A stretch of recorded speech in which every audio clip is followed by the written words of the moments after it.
try to fix the video here. There you go. Hey, how are you, my friend? Good. How you doing, man? Yeah, very good, thanks. Thank you so much for taking the time to talk to the Rock Pit today. No problem. Fantastic to have you over again in Australia. Do you Very excited. Yeah. do you enjoy the long trip? Yeah. It's looking forward to uh start the year with this tour is amazing. It's one of those things that you don't do every year. So when you do it, it's special. So 2025 is gonna start special for us with the Australian tour right off the bat and playing Tasmania for the first time Yeah. and skipping to Japan and then coming back home and continue touring to the rest of the year. But it's a great way to start the year to do this Australian to playing some old classics. Yeah. So it's a fantastic set that you're going to be bringing over to us. And obviously, over the last few years, you've re-recorded those early songs. Where did the initial impetus come from for that? Was it the fact that you thought they could have been recorded better, or is it part Yeah, celebration? What? combination of that. We did the tours. We did the Return to Roots, Hmm. Beneath Their Mains Arise, and I was, by doing that, we kind of had the chance to talking to Igor, listen to the old records, and we always very often talk about those records as I think they're great records, they're great songs, but they don't sound good because we couldn't do it right. We didn't have a good engineer. We were inexperienced, and we had bad studios, and we didn't have any money. All those factors into the albums sounding crappy the way they sound. Of course, there's a certain uh, charm about those records. The original, they have a charm and they have a very very cool feeling. But as a musician, I was always intrigued to find out how would they sound with a real cool guitar sound and a real good drums and a real good production. It would be amazing to bring these albums uh, back from the dead. So it was kind of a challenge to, first of all, do that, and second of all, do in a way that you keep the original spirit alive.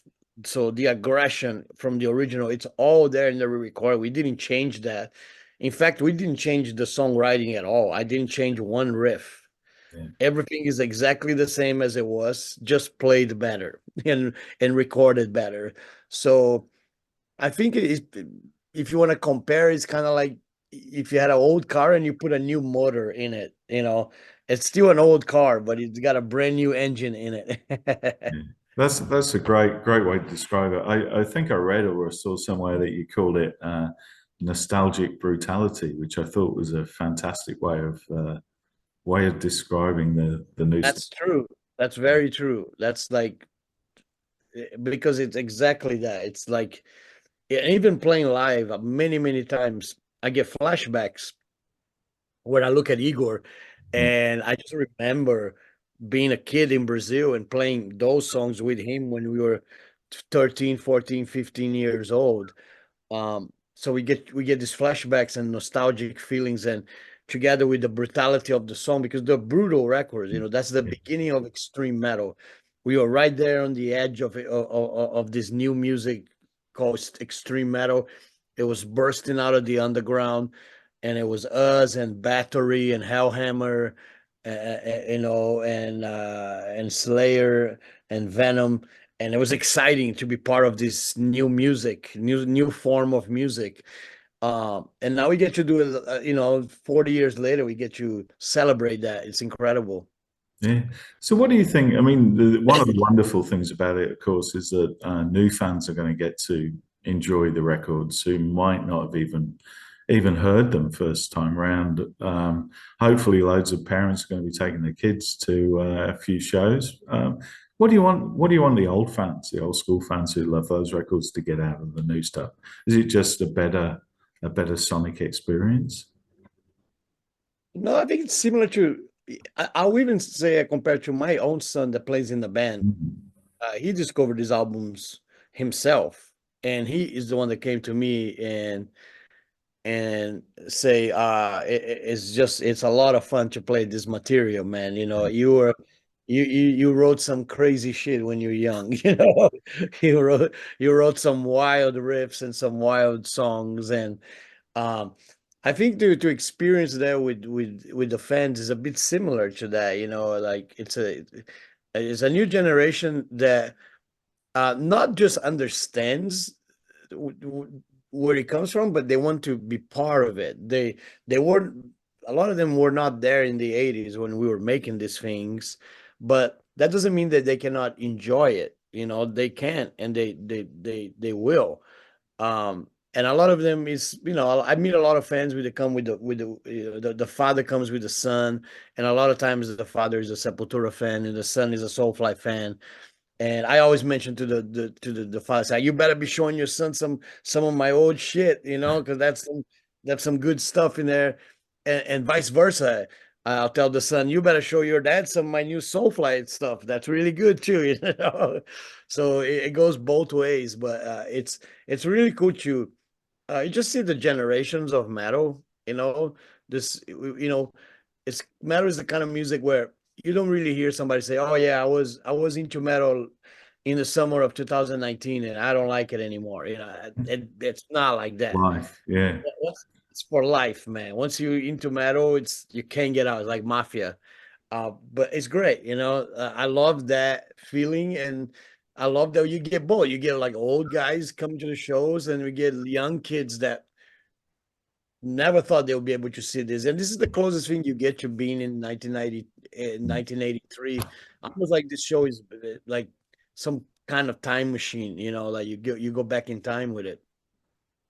It is. I think it's a wonderful way to describe it, and it's fantastic that in a few short weeks, I think your first show's in Sydney on January the 17th, and you get to come and see us in Perth on January the 24th before you fly back out. It's going to be some fantastic, absolutely fantastic nights of metal down under. And as you We're said, preparing also some extra stuff on the end of the set, to some stuff that it might surprise some people that will play. Maybe we'll find some songs that we barely ever play, and people get to experience that as well. You know, so that would be really cool. That would be something that I'd be excited to be part of it, to bring that to the fans. Um, just to give something a little extra, a little special. You know, so we're gonna work on that. But I'm excited for that. I'm excited to come to Perth, excited to go to Tasmania for the first yeah, time. yeah. So that's a new place I never been before in my career. So yeah, it's you know, we are getting ready to fly in a couple of days, but we're very excited that we're starting the year with the Australian tour. It's great. Yeah. So what's next for you? What have you got the year mapped out? Obviously, a lot of touring in there, but Yeah. Yeah, a lot of touring, a lot of new music as well. I got new Soulfly coming out. I'm working on it as we speak. yeah, So I get to take a break from the record to go to Australia, and then when I come back, I go right back to the studio. Um, it's turning out quite cool. The record is taking shape. Um, so I think this year it's gonna be focused on touring Cavalera in some, you know, we got some festivals in Sonic Tempo in America, and I'm doing some stuff with Nailbomb as well in oh, Europe. So wow, it's a lot of cool stuff like that. And then once Soulfly record comes out, definitely shifting gears to Soulfly to do a lot of that as well. But yeah, I mean, touring is where I like the most is touring. It's where I think the truth form of this art mm, comes alive, is in the stage, you know, with the fans. That's where you really experience what this music is all about. So I hopefully, you know, we get a lot of touring this year, go to a lot of places. It's yeah. starting in Australia, so it's starting pretty damn good. It is. It's good to start blow away some cobwebs as well. I heard you had been in the studio quite a bit as well, so obviously that was with Soulfly. But it was interesting to hear that some new stuff for Nailbomb as well. Right. So the album kind of came out of nowhere. we realized that this is uh 30 years Yeah, since Point Blank came out, and it came out in the same year as Chaos AD. So we thought we kind of celebrate also that, because that album record is very special for me. it is. It's a It taught brilliant me a record. lot. It taught me a lot. It taught me about be less, be more free in the studio, be less fearful, experiment with different sounds and sonic ideas, and not be afraid of technology and industrial elements. Actually combine all that. So I carry that album record real close to my heart, in many ways. Like, it's a very, very cool record that it has aged very well too. Like, Mm, if you put the record on right now, it sounds amazing yeah, uh, today as it did, and the topics are so relevant right now. Word of shit, and religious cancer, and 24-hour bullshit. It's now, man. It's what the world is at right now. It's crazy that it's more relevant now than when we made the record. So yeah, so we're gonna work a little bit, touring some festivals in Europe with Nailbomb, and then just see what the world takes us, what the mm, year brings us. But very excited to work on a new Soulfly and having that out. That's our 13 record. It's a bit of a return to the Soulfly roots of tribal grooves and all that stuff. So I think it's kind of the record that we should have made it after Primitive, that we never had a chance to do it. So I'm kind of like bringing that idea to the table, and it's coming along pretty good. I'm really excited for it. So let's just enjoy the metal, through the year. yeah. It sounds like 2025 is going to be an incredible year for fans of hard and heavy music. So you made my day with the nail bomb, especially because that is an album I probably pretty much play. Well, pretty much, I reckon since it came out, I'll give that a spin once a month. So it's Yeah, one that's of my cool. favorites. Yeah, it's definitely one of my favorite albums that I was part of it, and um, yeah, it's cool that in my career I get to do these things. To me, it's really cool 'cause I get to make new music with Soulfly and Killer Be Kill, and Go Ahead and Die, which I will do more music with them. But I also get to celebrate some of my old stuff as well. I don't forget about those either, because those are very special. Yeah, Uh, so it's cool. I get to really enjoy all the creative forces in my life, and put them into action, instead of just, looking at them as something that just happened in the past and doesn't happen anymore. I get to actually do things with them that makes it exciting to be a musician. yeah, that's absolutely fantastic. I know we're very short for time. Just got a couple of quick questions, if that's okay. The first one, I've always wanted to ask you this one. We never got around to it before. We've talked to you a few times over the years, but if you could have been a fly on the wall for the creation of any great album, not one of yours, that means a lot to you, what would you love to have seen being made? What's one that really intrigues you, or you think would have been just so incredible to see being laid down? Um, Probably U2 Joshua's 3 Really? would have been cool. Yeah, yeah. I think it's a very creative record.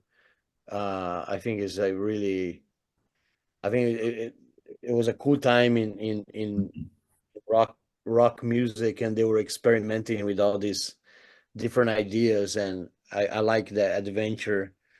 Um, Either that or maybe Paul Simon Graceland probably was also another record that quite adventures as well. The stuff in South Africa and all that.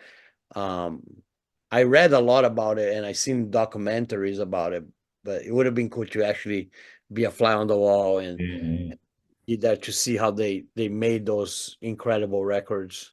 absolutely. That was two great choices. And let's leave you a really easy one. What is the meaning of life, Max? Uh, there's a quote. I forgot who made it. It's a great quote. Um, uh what is it again?